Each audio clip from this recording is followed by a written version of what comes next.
Então a mensagem que nós iremos ter agora nesta noite é sobre a sacudidura. Eu não vou entrar em muitos detalhes, o nosso tempo neste momento é curto, né? A respeito da sacudidura. No entanto, eu vou ler com vocês um versículo bíblico importante, né? Que é aquele que está em Amós 9, versículo 9. Abram as Bíblias de vocês. Nada mais importante numa mensagem do que as próprias Escrituras, uma vez que Deus ele tenha muito a nos dizer por meio dessas Escrituras. Então, abram as Bíblias de vocês, né? Lá em Amós 9, versículo 9, que nos diz o seguinte: sacudirei a casa de Israel entre todas as nações, assim como se sacode o grão no crivo, em que cai, sem que caia na terra um só grão. Então, um trabalho de colheita de grão, de alimentos que são em grão, como no caso do arroz, no caso do trigo e de outras coisas a mais. E aqui no contexto da sacudidura, claro, a gente lembra do trigo, né? Pois a Bíblia ela fala muito do trigo e que em meio ao trigo nasce também o joio, e ele é muito semelhante ao trigo e às vezes confunde. E se não for feito essa escolha, né, você não consegue definir o que é trigo e o que é joio. E esse versículo está falando de uma sacudidura que acontecia no momento da colheita. Então, quando o agricultor ele pegava ali aquela peneira e ele jogava para o alto o grão, a palha, que era a parte seca e que deveria ser dispensada, era levada pelo vento, e então era separado, né, a palha do trigo ou de qualquer um outro grão que eles tivessem e que pudesse ser feito ali esse processo, né? Então isso, de certa forma, foi comparado a uma espécie de sacudidura. Então o povo de Israel ele deveria ser sacudido de tal forma que se espalhasse, e somente aqueles que serviam verdadeiramente o Senhor que seriam os que restariam, né? Os que restariam. O mundo ele passa por crises diversas, crises pandêmicas, como no caso da pandemia do coronavírus, né? Crise de guerra, como a gente pode ver a Rússia com a Ucrânia. Tudo isso são sinais de que Cristo ele virá em breve, são como sintomas de que em breve alguma coisa de muita importância vai acontecer, e a gente não sabe dizer exatamente como será o desenrolar destas coisas, porque a Bíblia, embora ela seja clara em muitos pontos, ela não tem uma profecia. Não há profecia nas Escrituras falando necessariamente sobre uma guerra na Rússia ou sobre essa pandemia. Não há dessa maneira. Você tem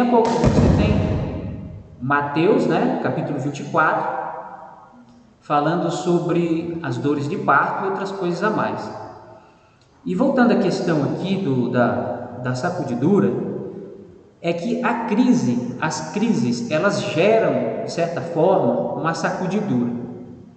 Toda crise de grande porte, como podemos colocar assim, né? Ela pode gerar uma sacudidura. Ela sacode todos os cristãos. Todos nós somos colocados à prova.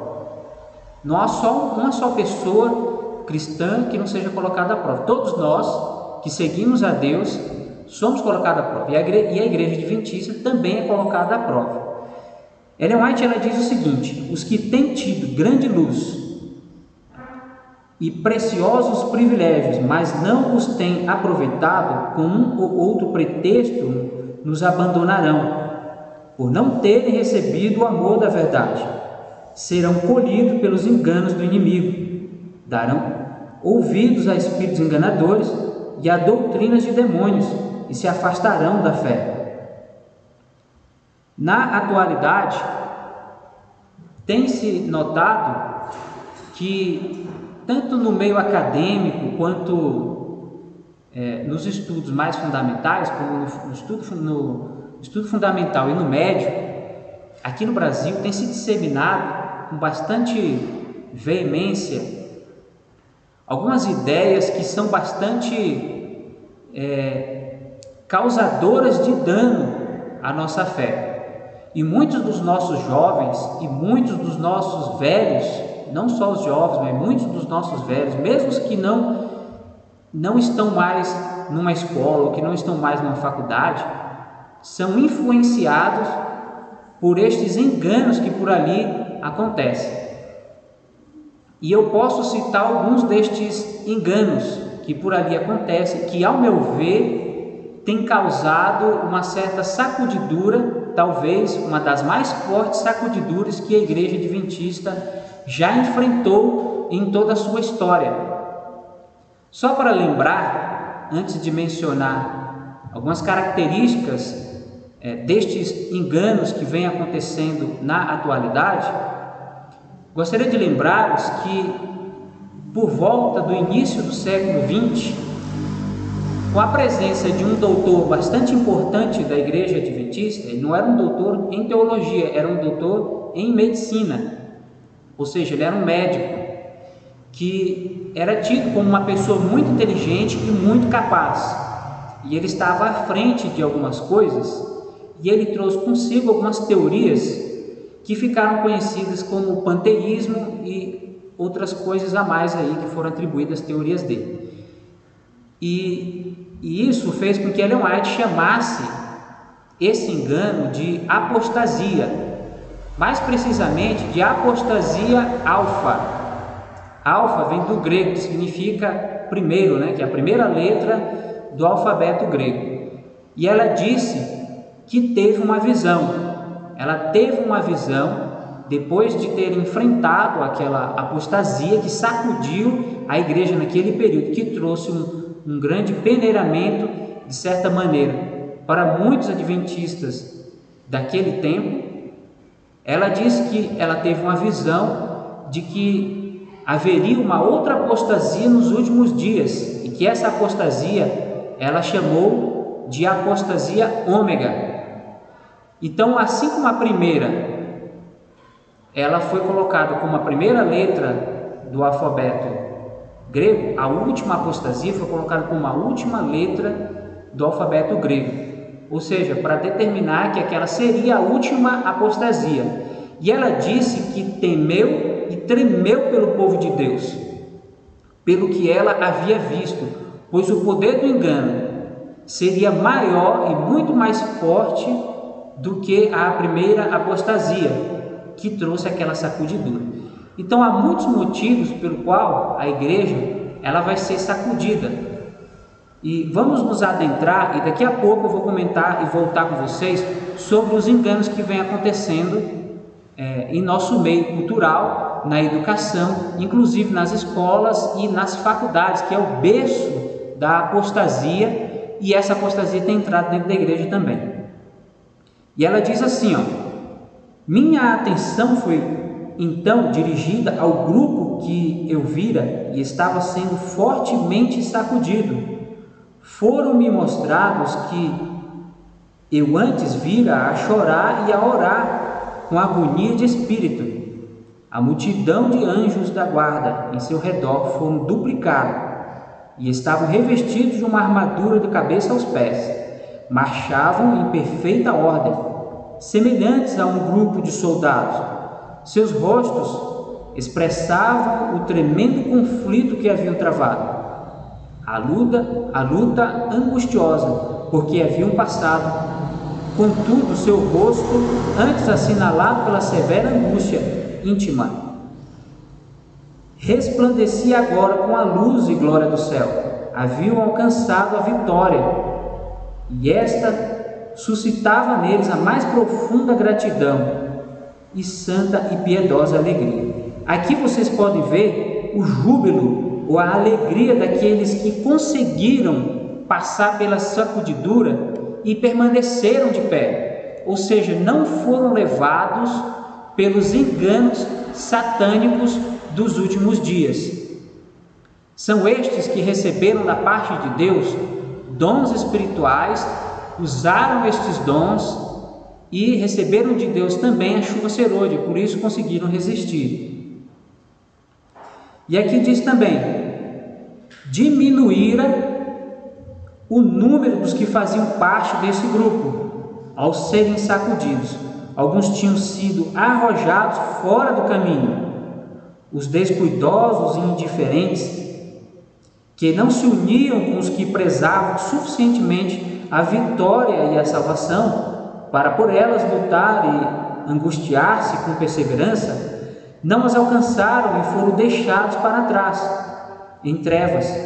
Em seu lugar foi imediatamente preenchido pelos que aceitavam a verdade e a ela se filiavam. Anjos maus se lhe agrupavam ainda ao redor, mas sobre eles não tinham poder. Perguntei o que havia operado esta grande mudança. Um anjo respondeu: foi a chuva serôdia, o refrigério pela presença do Senhor, o alto clamor do terceiro anjo. Isso aqui está escrito lá em Primeiros Escritos, página 271, para quem quiser consultar depois.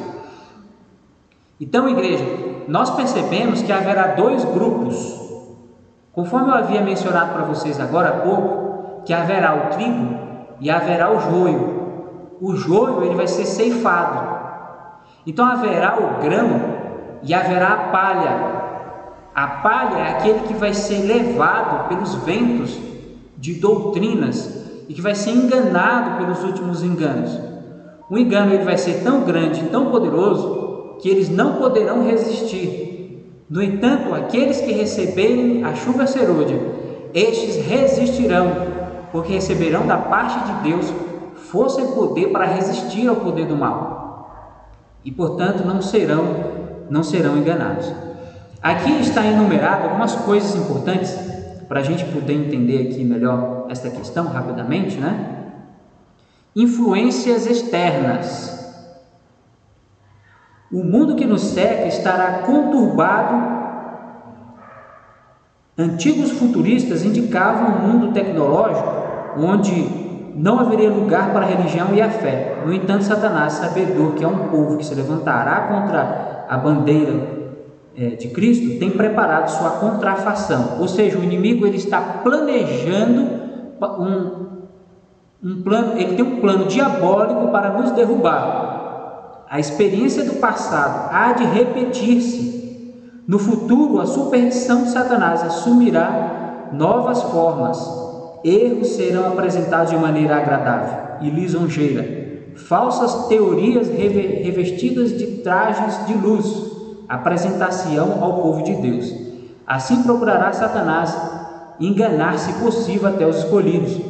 As mais sedutoras influências serão exercidas. Mentes serão hipnotizadas. Muitas mentes serão hipnotizadas. Como que é isso? Como é que é essa hipnose? Antigamente, um homem, século XIX, se eu não me engano, chamado Charcot, ele hipnotizava as pessoas, né? Ele tinha uma técnica importante para eles de hipnose, né? E ele aplicava essa técnica de tal forma que ele conseguia fazer com que a pessoa que era hipnotizada, ela seguisse os comandos que ele fazia, né? Que ele dava. E inclusive o pai da psicanálise, Sigmund Freud, né? Talvez alguns de vocês já ouviram falar da psicanálise. O pai da psicanálise foi Sigmund Freud. Ele foi estudar com Charcot para tentar entender o que era a hipnose e então aprender a técnica da hipnose.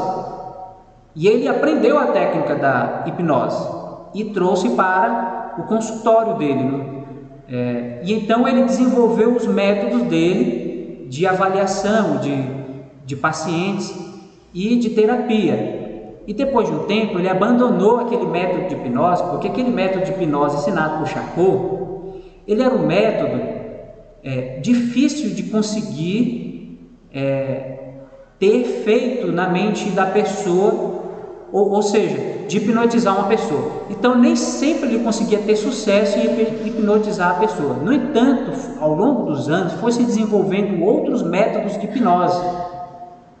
Suponhamos, vamos colocar assim, que a hipnose de Charcot era uma hipnose alta.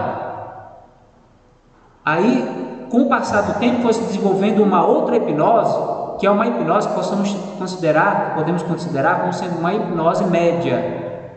E hoje é muito aplicada uma outra hipnose, que é uma hipnose baixa, onde a pessoa nem sequer percebe que ela foi hipnotizada. Isso é muito usado para pedir dinheiro e dízimo nas igrejas. Por exemplo, essas igrejas que são os tremendos de uns pedichões e que pedem dinheiro, te sugam, te fazem até entregar o teu carro, esvaziam a tua conta bancária, são pessoas que fazem uso da hipnose do tipo de nível baixo, vamos colocar assim, né? Porque a pessoa ela tem consciência do que ela está fazendo e mesmo assim ela é levada pela conversa, pela lábia do teólogo, do pastor, do bispo, do apóstolo, seja lá quem for, né? A pessoa que está ali enganando aquelas pessoas. E é desse tipo de hipnose que eu estou me referindo. O inimigo ele vai como que hipnotizar as pessoas e ainda assim elas não perderão a sua consciência. Numa hipnose mais alta, a pessoa perde a consciência. Numa hipnose mais baixa, a pessoa não perde, ela tem a sua consciência. No entanto, ela é conduzida pelo engano que a pessoa tem, né? Ali para ela. E é esse tipo de hipnose que o diabo vai usar para enganar as pessoas e, se possível, até os eleitos. Mas os eleitos que serão selados, eles de fato serão selados, estes não serão enganados, porque terão de Deus o poder para não serem enganados. Então, gente, aproximam-se rapidamente os dias em que haverá grande perplexidade e confusão, e Satanás, vestido com roupas angelicais, enganará, se possível, os próprios escolhidos. Haverá muitos deuses e muitos senhores, os ventos de todas as doutrinas estarão soprando. O Senhor tem servos fiéis durante todo o tempo de sacudidura e de provas, surgirão para a cena. Voltando àquela questão que eu havia comentado com vocês agora há pouco, no início, sobre a questão da educação nas escolas e nas faculdades, existe uma forte tendência marxista cultural nas escolas. E essa tendência ela foi tão forte no Ocidente, nos países do Ocidente. Aqui no Brasil, por exemplo, foi fortíssima. Embora se diga que a ditadura militar que a gente teve aqui no Brasil, ela foi muito ruim, de fato foi muito ruim mesmo, mas se não fosse ela, se não fosse esse mal da ditadura, provavelmente nós estaríamos em situação semelhante à da China, ou quem sabe de Cuba ou de Venezuela. Provavelmente estaríamos nessa situação. Foi muito ruim a ditadura? Foi. Aquilo ali não foi legal. De fato não foi. Mas foi como um impedimento para que outras coisas não acontecessem, como no caso do comunismo, né? Aqui no Brasil.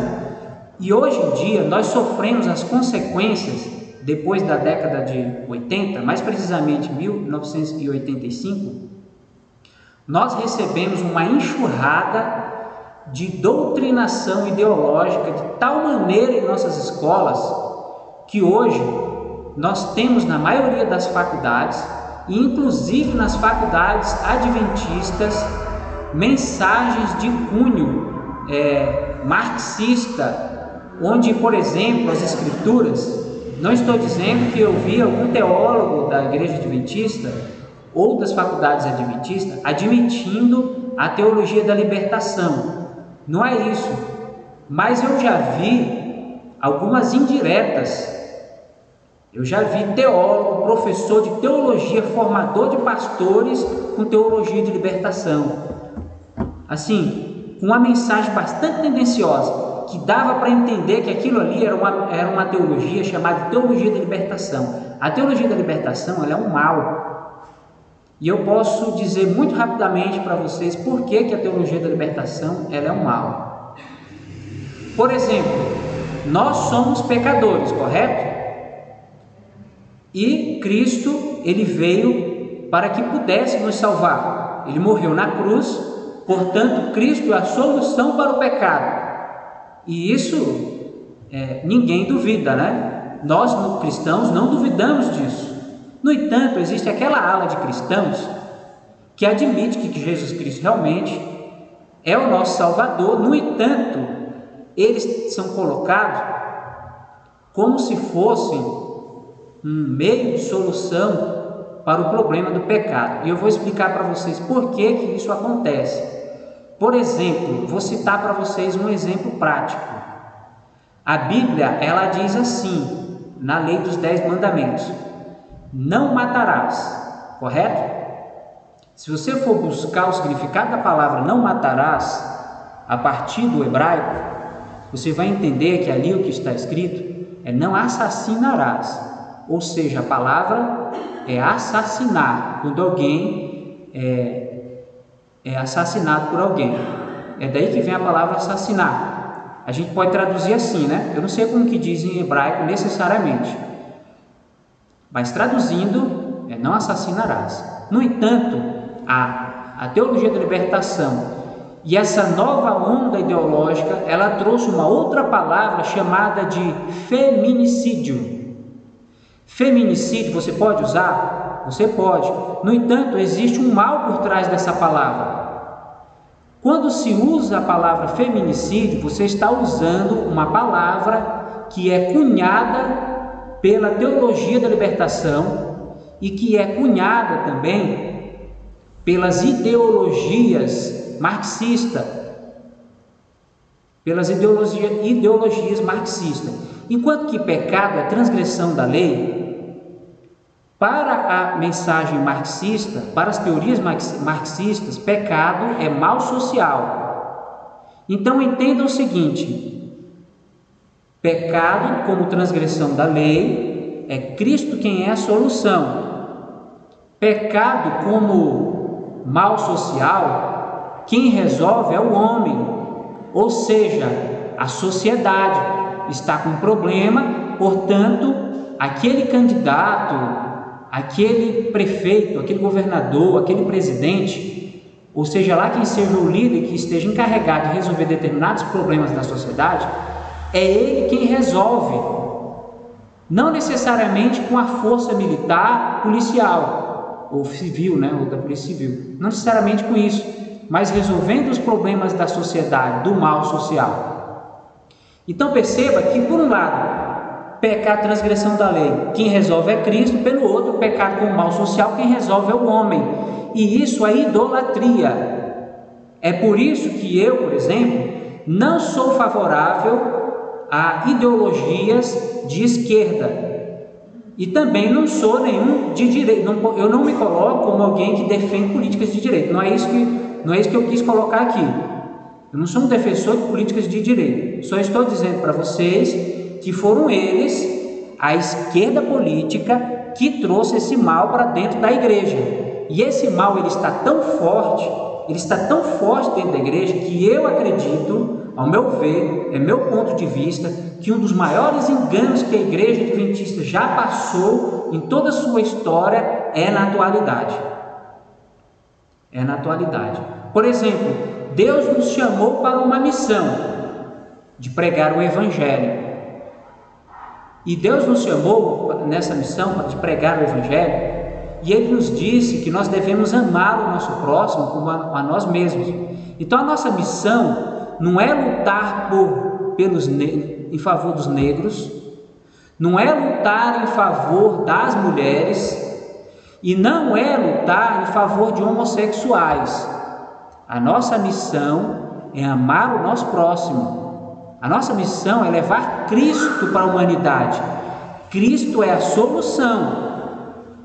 Tomem muito cuidado, porque se você se envolve com estes movimentos, você está saindo da linha. O caminho de Cristo, o nosso movimento, é o movimento da Igreja Adventista do Sétimo Dia, quebrando o silêncio, ADRA, esse é o nosso movimento. O nosso movimento é de ir e pregar o Evangelho. O nosso movimento da Igreja Adventista é um movimento de estudo das Escrituras, onde a minoria, de acordo com as Escrituras, são os pobres, a viúva e o órfão. Não é o negro, não é a mulher. Percebam bem, não é o negro, não é a mulher e não é o homossexual. A minoria para Jesus Cristo mostrou nas Escrituras quem é a minoria. Então, quem se envolve com movimentos feministas, quem se envolve com movimentos antirracismo, está se envolvendo com outro movimento que não é o de Cristo, pois Cristo falou não fazer acepção de pessoas. Cristo falou: ama o teu próximo como a ti mesmo. Estas são as palavras de Cristo. Eu acredito que a Igreja Adventista está sendo sacudida por aqui, pelo que eu acabei de falar para vocês. Nós estamos sendo sacudidos fortemente. Muitas pessoas estão sendo sacudidas terrivelmente e sendo levadas por este caminho e usando a sua força para lutar por movimento que não é o movimento adventista. O movimento adventista é esse, onde nós temos um livro de 28 doutrinas, o Nisto Cremos, onde nós temos um livro de instrução da Igreja Adventista, né? Nós temos Ellen White, nós temos a Bíblia, nós temos bons estudos de teologia. É aqui que devemos nos envolver e não lá fora com aqueles movimentos. Devemos amar aquela frase que diz naquele caso lá do Carrefour, quando morreu um homem negro lá que foi assassinado violentamente à base do soco. Aquela frase que surgiu vidas negras importam. Isso é uma mentira. Vidas humanas importam. Jesus Cristo veio morrer pelo ser humano. Não aceite ser tomado por esse tipo de heresia. Não permita que esse tipo de heresia entre na igreja, porque Cristo, ele veio salvar a humanidade. Devemos lutar em favor da humanidade e não em favor de movimento daqui e movimento de lá. Nós não devemos nos envolver com questões políticas, nem de esquerda e nem de direita. Nós somos cristãos, nós somos adventistas do sétimo dia e fomos chamados para uma missão, a missão de apressar o retorno de Jesus Cristo. Se você for sacudido e for levado por essas ideologias, então você vai ser enganado e derrubado pelo diabo. Não se permita ser levado pelos enganos do diabo. O nosso Deus está interessado em homens e mulheres que estejam empenhados na obra do Senhor, e não na obra dos homens, na obra do maligno, e não na obra do capeta que está aqui para nos enganar. Então há muitas influências externas, né, que estão derrubando a muitos. Por exemplo, na nossa igreja surgiu recentemente, não faz muitos anos, e esse movimento está crescendo fortemente, chamado de adventistas subversivos. Os adventistas subversivos, eu não vou citar o nome de alguns pastores que fazem parte desses movimentos, porque seria antiético de minha parte e seria negativo para a gente. Mas alguns pastores que fazem parte, pesquisem isso por vocês mesmos. Há inclusive, acho que no Instagram e outros canais aí de redes sociais, esse movimento chamado de adventistas subversivos, onde eles falam que ser homossexual não é pecado, entende? Onde eles defendem a pauta LGBT, que são pastores que pregam em nossas igrejas, viu? Pregam dentro das nossas igrejas, dão aula até teologia, né, nas nossas faculdades, palestras. Esse tipo de gente tem dentro da nossa igreja. São pessoas que foram dominadas por essas teorias. Nunca se viu em toda a história da Igreja Adventista algo assim, como está se vendo agora no momento. Se vocês forem pesquisar, ou se vocês pedirem para mim as fontes, eu mando para vocês as fontes. De onde que eu tirei que isso aí que eu estou falando realmente acontece. que é uma realidade. E de fato é uma realidade. A dura realidade que a Igreja Adventista está enfrentando na atualidade, que ao meu ver está sendo mais forte do que os enganos que Ellen White chamou de apostasia alfa. A apostasia ômega, eu creio que ela começou por aqui e ela vai só piorar. Por exemplo, recentemente se reuniu o pastor Gilson Grutner com o pastor Rodrigo Silva, o pastor Michelson Borges e o palestrante professor Jefferson Araújo. Acho que esse é o nome dele, Jefferson Araújo. Eles se reuniram numa igreja que eu não me recordo qual que é o nome da igreja, acho que é Americana. E um jovem que estava nesta igreja, que faz parte do movimento dos adventistas subversivos e que é um adventista, ele é homossexual. E depois daquelas palestras, ele gravou um vídeo rápido ali falando que um dos pregadores ali estava sendo preconceituoso, homofóbico e assim por diante, porque ele expôs as escrituras mostrando o que é e o que não é pecado, entende? E aquelas pessoas que estavam ali com o espírito crítico de Satanás, depois gravaram vídeos e colocaram no Instagram dizendo que aquele pregador era homofóbico e ele era adventista, entende? Então uma crise nós estamos passando. E essa crise ela é tão forte que ela está pegando muitos de nós de surpresa. Se os nossos líderes não abrirem os olhos, os nossos pastores não estão preparados para essas coisas. Muitos deles não estão, muitos estão, mas muitos deles não estão, porque é uma coisa nova, né? Que está surgindo aos poucos, sorrateiramente invadiu a igreja adventista.